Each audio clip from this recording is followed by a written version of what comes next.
Unajua ukitaka kuweka kitu wazi, unasema ulimcheki Alikiba kwa ajili ya interview. Lini ulimcheki?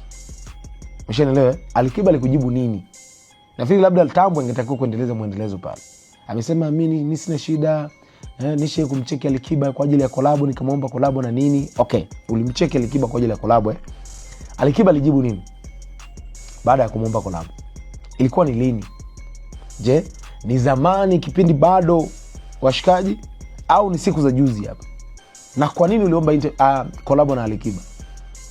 Why? Ulikuwa unataka nini? Collab ya kimuziki? Ulikuwa unataka kutengeneza? Na mimi namfahamu Diamond, angeomba collab kwa Alikiba.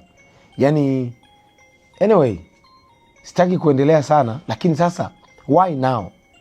Diamond na Alikiba, mtu mmoja akitaka jambo lake liende, huwa wana tabia ya kujitaja.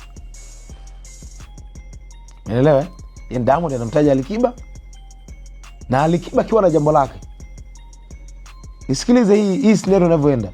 Hii ni kama series. Unaona kilichotengenezwa hapa? Diamond anajua kabisa kuna siku Alikiba atakuja kumjibu. Unaelewa?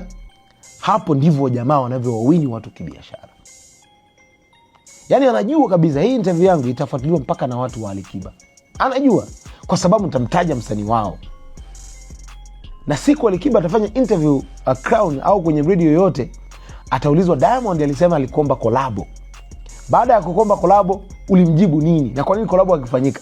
Diamond anajua kabisa kwenye akili yake hiki alichokizungumza kitakuwa na muendelezo wa milele. Diamond Alikiba atamjibu. Na yeye kuna siku akiwa na jambo lake nataka liende, ataendeleza muendelezo ule ule na Alikiba. Hivyo ndivyo wa jamaa walivyovuni kimarket Bongo. Unahisi kwa nini Diamond hajamzungumzia Harmonize, hajamzungumzia Rayvanny, hajamzungumzia Mbosso? Unahisi kwa nini?